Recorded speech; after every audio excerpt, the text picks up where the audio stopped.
ऐसा कुछ है, मतलब वहाँ पे काफ़ी सा जगह पे बंजारी माता मंदिर होते हैं, तो वो टर्न लेते ही उतरने के बाद शाहपुर सिटी आने से पहले 2 किलोमीटर पहले ये आश्रम था, आश्रम है, जो आई थिंक गाँव वाले चलाते हैं। और क्या हुआ था उस दिन मेरा जन्मदिन था 17 मार्च। और हम पहुँचे थे और वहाँ पे और मेरी सहेली का फ़ोन आया था जन्मदिन की बधाई देने के लिए। और वो कोई थे एक व्यवस्थापक में से एक थे, वो मेरे ऐसे बाजू में ही बैठे थे और मेरी सहेली मुझसे बोल रही थी कि तेरा जन्मदिन है तो कुछ मीठा खा लेना। तो मैंने बोला देख बाबा, ये तो मैं परिक्रमा में हूँ और परसों मैं जहाँ हूँ वो आश्रम है वहाँ, वो एकदम मतलब वहाँ पे कुछ भी नहीं है, कि एक दुकान भी नहीं है कि आप कहीं पे जाके कुछ ले लो।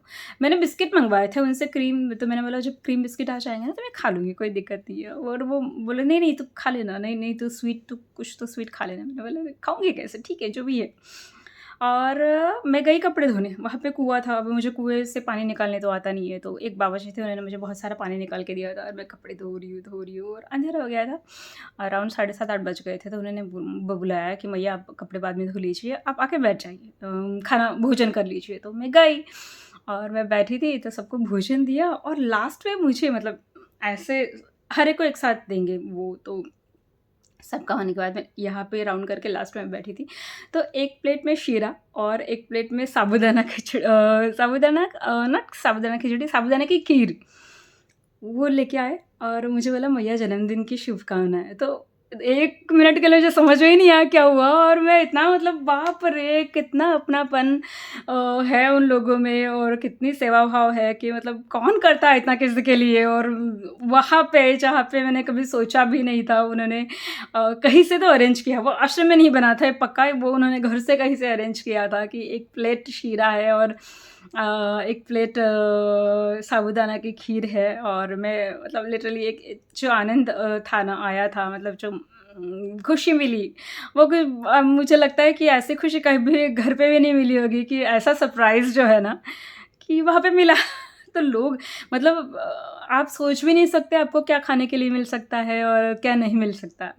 तो ये बात है, मुझे मैं ये इस चीज़ को मुझे लगता है कभी नहीं भूल पाऊँगी कि ये जो किया गया मेरे लिए, मैया ने किया चाहे किसी ने किया, लेकिन आश्रम वालों ने किया तो मतलब बिना कुछ बोले, बस उन्होंने सुना दूर से और उन्होंने अरेंजमेंट कर दी। तो आप अगर सुन रहे हो ना तो थैंक यू वेरी मच। ये है। उसके बाद काफ़ी लोग मतलब बीच में भी काफ़ी लोग आपको सेवा देते ही रहते हैं, चाय-वाय ये वो तो मिलती रहती है आपको हर जगह। खाने-पीने की कहीं पे मोस्ट ऑफ दिक्कत नहीं आती है। एक बार तो ऐसा हो गया था कि हम बहुत ये कर रहे थे, आते वक़्त हम नरसिंहपुर के बाद ही हम लोग करेली-वरेली छोड़ने के बाद, गाडरवारा के बाद, हरदा के आस-पास तो इतना मिलता था ना कि सब रोड पे सारे सिटी आते थे, सिवनी मालवा और हरदा, ये जो पूरा एरिया है ना, और उसके पहले कुछ एक मंदिर आता है, फ़ेमस मंदिर है आई थिंक, भोले जी का, मुझे नहीं पता, अभी इतना याद नहीं आ रहा मुझे वो मंदिर, लेकिन वो सारा एरिया ऐसा ना कि वहाँ पे सारी दुकानें हैं, गन्ने के जूस, और उस वक़्त अप्रैल चल रहा था तो तरबूज, ये सब मिल रहा था। तो क्या होता था ना कि एक कहीं पे एक दुकान वालों ने रोक दिया कि नहीं, नहीं गन्ने का जूस पीजिए, पिया, दूसरों ने रोका, फिर तीसरों ने रोका, फिर चौथे ने रोका। मैंने बोला बस भाई अभी नहीं हो सकता। फिर किसी ने बोला कि छाछ पी लो। मैंने बोला अभी तो मेरा पेट खराब हो जाएगा, हो ही नहीं सकता है। फिर एक और आए, बाबा जी चलिए कुछ गन्ने का जूस पीजिए। मैंने बोला अभी 4 ग्लास पी चुके हैं। तो उन्होंने बोली रुकिए, रुका के पैक करवा के हमारे हाथ में दिया कि लेके जाइए, बाद में पी लेगा, थोड़ी देर बाद पी लेना, ये पी लीजिएगा। तो हमने लिया, तीसरे आए, पाँचवें आए, नहीं, नहीं गन्ने का जूस पीजिए। मैंने बोला देखिए अभी तो हो ही नहीं सकता है, देखिए किसी और बाबा जी ने हमको बाँध के भी दिया। तो उन्होंने फिर पैसे दिए, नहीं जाइए आप आज या कल कहीं कभी भी पी लीजिएगा। तो ऐसे भी होता है। और रोड पे काफ़ी बार हाईवे लगता था। हाईवे मतलब अभी पूना-मुंबई के लिए हाईवे मतलब एक्सप्रेस एंड 5-6 लेन्स है, ऐसा है। वहाँ पे वैसा कम लगता है। लगते हैं नहीं ऐसे नहीं, लेकिन कम लगते हैं। तो सिंगल ज़्यादा रहते हैं। तो काफ़ी लोग जाते थे, मोटरसाइकिल पे जाया करते थे ऑफ़िस, तो वो रुक के आएँगे या पाँव छुएँगे, पैसे रखेंगे कि नहीं, नहीं हमारी तरफ से आज शाम का भोजन या दोपहर का भोजन करिएगा। और एक और वो था लखनादौन में ऐसा हुआ था, आते वक़्त हम लोग लखनादौन गए थे और मेरा थोड़ा-सा पेट का गड़बड़ हो गया था, तो हम जैसे ही लखनादौन पहुँचे, एक बाबा जी आए कि नहीं कुछ खा पी लीजिए, तो मैंने बोला नहीं, नहीं मेरा पेट खराब है तो मैं कुछ नहीं खाऊँगी। तो बोले नहीं, नहीं, नहीं फुल्की खा लीजिए फुल्की। तो मैंने बोला नहीं हम कांदा नहीं खाते ना बिकॉज़ परिक्रमा वास्ते, तो बोलते नहीं, नहीं, नहीं वो तो उसमें जलजीरा होता है। तो फुल्की मतलब पानी पूरी था। तो पानी पूरी की भी सेवा मिली मुझे। सोच ही नहीं सकती थी कि मैं पानी पूरी की भी सेवा मिलेगी करके। और जो बना रहे थे पानी पूरी वो बार-बार पूछ रहे थे चाट खाइए ना, चाट खाएँगे? चाट खाइए ना, चाट खाएँगे? मैंने बोला देखिए मैं ज़रूर खाती लेकिन मेरा पेट खराब है तो मैं ये सब खाऊँगी तो और दिक्कत ना हो इससे अच्छा तो बस आप मुझे पानी दे दीजिए मैं वो पी लेती हूँ बिकॉज़ ऑब्वियसली पानी में जलजीरा वगैरह था तो पेट अच्छा करेगा करके तो और ठीक भी हो गई थी मैं, नहीं ऐसा नहीं है। तो है जितना भी आपको खाना-पीना मिलना है, आपको मिलता रहता है, ये बात है।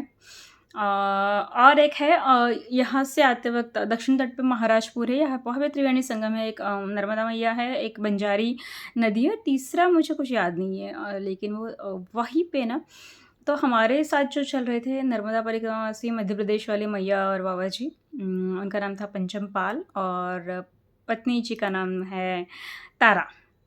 तो उनका और मेरा मतलब हम ऑलमोस्ट 8 दिन 8 दिन के बाद मतलब शूलपाणी से थोड़ा शूलपाणी के 2-4 दिन के बाद साथ में ही चल रहे थे और फिर आगे-पीछे चल रहे थे लेकिन हम लोग रोज़ कॉन्टैक्ट में रहते थे कि कहाँ जाना है, कैसे जाना है, शॉर्टकट कहाँ से है या फिर यहाँ पे क्या मिल रहा है, खाने का कैसे है, ये वो। तो उन्होंने मुझे नंबर दे के रखा था कि महाराजपुर में ना महाराजपुर में काफ़ी सारे वकील हैं। तो एक वकील जी का फ़ोन नंबर दे के रखा था कि आप दोपहर को पहुँचोगे तो आप उनको कॉल करेंगे, तो आपको भोजन मिल जाएगा। तो हमने कॉल किया था, तो उन्होंने पहले पूछा कि आप कौन-से परिक्रमा में हैं? क्योंकि उस वक़्त वो चल रही थी उत्तर वाहिनी चल रही थी, तो उन्होंने मुझे पूछा कि आप उत्तर वाहिनी परिक्रमा में हैं या पूरी परिक्रमा में हैं? तो हमने कहा कि नहीं हम पूरी परिक्रमा में हैं। वो खुद आए, आई थिंक वो कोर्ट में थे। उनका कुछ काम चल रहा था, फिर वो आए और भोजन उनके यहाँ पे कोई उसी पास में ही उनके मित्र का घर था, वहाँ पे ले गए, खाना खिलाया, भोजन कराया।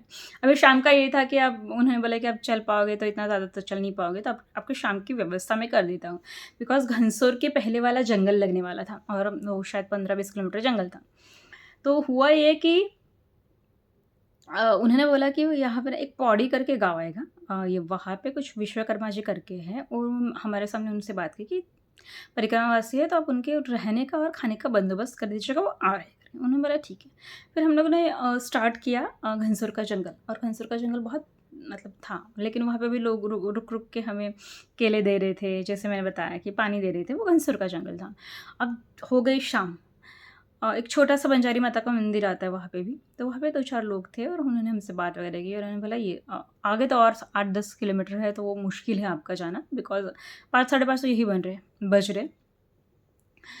तो एक काम करिएगा फिर हम फिर भी चल रहे थे ना तो कोई एक गाड़ी में आए जो आई थिंक आगे जाके हमें जाना था कहीं पे तो वहाँ से के आश्रम वाले थे तो उन्होंने बोला कि अरे आपने दोपहर के बाद नहीं निकलना चाहिए था क्योंकि अभी तो आपको शाम हो गई और आप पहुँच नहीं पाओगे तो आप ऐसा करिए 1-2 किलोमीटर आगे जाएंगे और तो एक टर्न आएगा आई थिंक हाँ राइट टर्न लेफ्ट टर्न आएगा तो उधर आप जाइए उधर अंदर एक गाँव है वहाँ पे कुछ ना कुछ हो सकता है, कोई ना कोई आपको भोजन और रहने की व्यवस्था भी करा देगा। तो हम गए, अब गए अंदर, अंदर देखा टर्न लिया तो वो भी 5-6 किलोमीटर अंदर वहाँ पे लिखा हुआ था कि और 6 किलोमीटर अंदर जाना। तो और हो गई थी ऐसे हम चल रहे तो 1-2 किलोमीटर चलने के बाद एक गाड़ी रुकी। गाँव से कोई आ रहा था, जा रहा था। 2 बावर्ची एक मैया थे और उन्होंने बोला कि हाँ, आप हमारे यहाँ भोजन के लिए रुकिए।